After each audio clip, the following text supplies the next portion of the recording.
Hi there! If you're watching this video, then you are considering a move to Kajabi from WordPress. The question is that the right decision for you? Let's find out. 3 years ago, I was building websites on WordPress. It's how I started, and I loved it.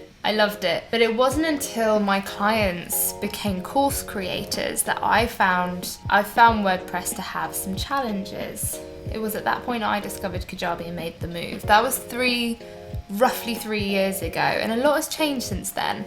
But I'm also aware that it's a really personal decision, moving platforms, and perhaps Kajabi isn't the best route for everyone. So I wanted to cover some different factors to consider into your decision making to decide on whether it's the right move for you. Number one, I would consider SEO. If you've been on WordPress for a really long time and you've blogged regularly and produced content, it's likely that you would have built up some domain authority. And what I mean by that is Google may have rewarded you for all of that energy and raised you in the search rankings. So when someone searches for a solution to a problem that you solve, you're matched with that question, you're matched with that query. The keywords that they enter into Google mean that you come up. If you change from WordPress to Kajabi and you don't manage that transition carefully, it can mean you can go into something called the Google sandbox. It's basically starting from scratch again. There are things you can do to protect yourself, for example, keeping URLs the same, but I suppose that is something to consider in your decision making. Is it worth the risk? Am I gaining enough? Kajabi, secondly, it's got everything under one roof. For me, this is a huge selling point. With WordPress, I found plugins, functionality was limited. I wanted perhaps to auto-divert to a thank you page. But if you don't pay for the plugin, and even if you pay for the plugin, it can be a challenge. It felt like hooking different things together and making sure those communications worked. And with technology, it's never smooth running. Things break, communication drops off, you have to fix things. I ended up feeling like I was putting band-aids on things, and I couldn't say to my clients with utmost confidence that they could grow with that platform, which is when I moved to Kajabi. So the fact that everything's under one roof for me is a massive selling point. For some, that's daunting. For some, I've heard reasons such as, what if Kajabi's servers go down? That means that your email and your community and this, that and the other, everything that you host within Kajabi means it's inaccessible for however long the servers are down. In my mind, the reality is, in the 3 years that I've been with Kajabi, I haven't encountered anything more than a blip here and there, the normal. Along the same thread, it's if they go out of business, what will happen to you? You still own all of that content. It may not be an export, plug and play, import, export into another platform, as simple as that, but you still own all that content. So if you were to move, I don't personally feel that's something I would factor into whether or not I choose a platform for me right now, because if it ticks all the boxes but that one, then that's just some energy I'm prepared to put in down the road. Pricing is another objection I've heard, that with Kajabi, at least $100 a month goes into it. I actually drafted up some pricing just to try and tally up and serve to you as an example some average pricing here. So if you're with WordPress and you've chosen a good host, for me that works out at approximately $250 a year. If you had Teachable, for example, that could be another $1,000 a year. If you had ConvertKit, that's another $960 a year. If you had SurveyMonkey, different plugins, it adds up. With Kajabi, you would be looking at spending around $1,900 a year. So proportionately, it works out cheaper to with Kajabi. But that being said, your experience with WordPress is you might not be spending out on all of those things. But when you have WordPress, chances are you've got an email provider, you've got a host, you've got some tools to serve your audience, you've got something to host your content.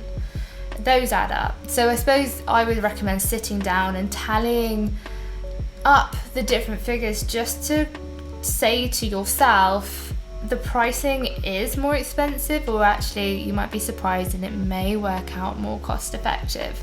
Because in reality, my logic says spending out $120 a month allows me to access a larger audience efficiently, and also it means financial reward through streamlining things to serve my audience in a bigger way. It does increase your bottom line. So I would just say, don't be afraid of exploring the option of Kajabi and letting price be the main roadblock, because ultimately you've also got access to a healthy trial period. And I'm happy to include a link below, because I think I can give access. I can allow you to have 28 days as opposed to 14 through being a member. So that can be in the description below if you're curious to explore it. But I suppose beyond that, like anything, there will be downsides to things. So with Kajabi, off the top of my head, some functionality limitations right now include the community feature. Facebook's still my preferred place to host and build a community, because the Kajabi community just doesn't offer that same experience. It doesn't offer the same convenient approach. But I really have every faith that it will in time. So it depends where the emphasis is for you, because to be honest, I'm perfectly happy on Facebook as our clients. So there isn't a rush for me to move over. The other argument is, if you have to host a community on Facebook, you don't own that community. So if that dissolves, it's gone. If it's gone, it's gone. But in my mind, it's not, because if you're building a community the right way, no one owns the relationship you have with that audience. And if you were building an authentic relationship, no one can take that away from you. The same goes if Kajabi were to disappear, you would lose out. You wouldn't, because true success in my eyes is building an authentic business with strong relationships with your audience and with your members. And there's nothing that can get in the way of relationships, as long as you are in control of how you navigate these. For me, choosing Kajabi is an amazing decision. Yes, I work with it. Yes, I work with it with clients, but I don't say to every person who comes to my door, Kajabi is the best fit for you, because it's a personal decision. There was a conversation I had last week. She has two websites, both on WordPress. My verdict was, don't move one of them off, because I'm investigating using tools such as Alexa Rank.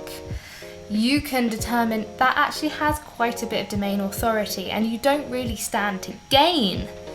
Her goals weren't online course creating through that platform, so really it wasn't the best move for her. So this is your decision. By all means, please feel free to ask in the comments below any questions. If I can help, I absolutely will. But for me, Kajabi simplifies. It doesn't have all singing, all dancing features everywhere, but their case studies show you have everything you need to create a successful online business. Top influencers use it, from James Wedmore through to Amy Porterfield.